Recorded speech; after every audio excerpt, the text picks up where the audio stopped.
हमीरपुर शहर के मुख्यालय में गायत्री तपोभूमि के निकट यमुना नदी के तट पर एक दुर्लभ प्राचीन एवं पौराणिक कल्प वृक्ष स्थित है। इस पेड़ की ऊंचाई ज्यादा नहीं है, लेकिन इसका व्यास काफी बड़ा है। लोगों का यह भी मानना है कि इस वृक्ष से सारी मनोकामनाएं तो पूरी होती ही हैं, वही जिन लड़कियों की शादी नहीं हो रही हो वो अगर इस वृक्ष में धागा बांधे तो उन्हें निश्चित ही मन मांगा वर मिल जाता है। यदि आपकी मन वांछित इच्छाएं पूरी नहीं हो पा रही हैं, तो परेशान मत हो, आपकी इच्छाएं भी पूरी हो सकती हैं। बस आपको सच्चे दिल से एक वृक्ष की पूजा करनी पड़ेगी, और इस वृक्ष का नाम है कल्प वृक्ष। बस फिर क्या, अगर ये वृक्ष आपकी पूजा से खुश हो गया तो आपको मन मांगी मुरादें मिल जाएंगी। हमारे प्यारे भारत के इस वृक्ष के लिए वीडियो को एक लाइक जरूर कर दीजिए।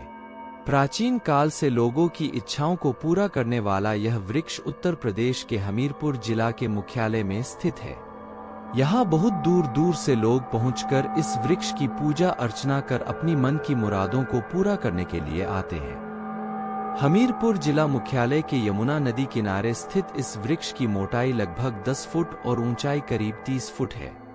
इस वृक्ष में बेल पत्र की तरह 5 पत्तियों का समूह होता है, और खासियत यह है कि वृक्ष के तने में 5 मोड़ है, और वृक्ष में प्रत्येक मोड़ पर हाथी के चेहरे की छाप उभरी हुई है, जिसे देखकर लगता है कि 5 हाथियों का झुंड एक वृक्ष के रूप में सिमट कर खड़ा हो गया है। वृक्ष की छल में बनी सिलवाटे भी बिल्कुल हाथी की खाल की तरह है, और इसका रंग भी हाथी के रंग जैसा ही है। इस वृक्ष की आकृति को अगर गजबदनी कहा जाए तो भी गलत नहीं होगा। साल के 6 महीने पत्तों से हरा भरा और 6 माह पत्ते विहीन रहने वाले इस वृक्ष में जुलाई के दिनों सैकड़ों की संख्या में सफेद चमकदार कमल की तरह फूल रात में खिलते हैं और दिन में अपनी चमक खोकर गिर जाते हैं। अगर इसके फूल की पंखुड़ियों को अलग किया जाए तो जो आकृति इसके अंदर से निकलती है वो भी कल्प वृक्ष की तरह ही होती है, या फिर ये कहे कि पूरा वृक्ष का एक छोटा रूप इसके फूल के अंदर समाहित रहता है, और कुछ लोग इसे गणेश भगवान का अवतार मानकर इसकी पूजा अर्चना करते हैं। पर्यावरणविद और इतिहासकार जलीज खान की माने तो हमीरपुर में स्थित यह वृक्ष लगभग 1000 साल की आयु पूरा कर चुका है। इसको सर्वप्रथम 11वीं सदी में राजस्थान के अलवर से आए राजा हमीरदेव ने पहचान था और संरक्षित किया था। इसके बाद ही हमीरदेव ने हमीरपुर स्टेट का निर्माण किया था और यही रहने लगे थे। समय के साथ उनके किले और इमारतें तो यमुना नदी में समा गई, लेकिन यह कल्प वृक्ष आज भी लोगों की आस्था के रूप में जीवित है। श्रद्धालुओं का तो यह भी मानना है कि इस वृक्ष से जहां सारी मनोकामनाएं तो पूरी होती ही हैं, वहीं इसके पास स्थित भद्रकाली के मंदिर में सर झुकाना भी जरूरी माना जाता है। कहा यह भी है जाता है कि मां काली की कृपा से यह वृक्ष सालों से यमुना नदी की भीषण बाढ़ को झेलते हुए जस का तस बना हुआ है, वरना यमुना नदी की कटान में सालों से कई घर समाहित हो चुके हैं। अध्यात्मवादी लोग इसे अक्षय वट भी मानते हैं, अर्थात जिसका कभी क्षय ना हो वही अक्षय है। इनका मानना है कि यह वृक्ष समुद्र मंथन के दौरान प्राप्त हुए 14 रत्नों में से एक है। इसे इंद्र द्वारा अपने इंद्रलोक के नंदन वन में लगाया गया था।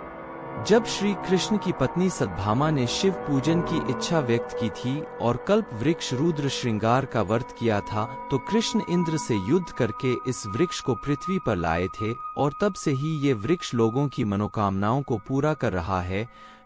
और इसी के चलते दूर दूर से लोग अपनी इच्छाओं को पूरा करने के लिए यहाँ आते हैं। भारत देश में इसे देव वृक्ष का दर्जा दिया गया है। यह वृक्ष पूरे देश में सिर्फ चुने हुए स्थानों में पाया जाता है। अगर देखें तो यजुर्वेद और चरक संहिता में भी इसका जिक्र देखने को मिलता है।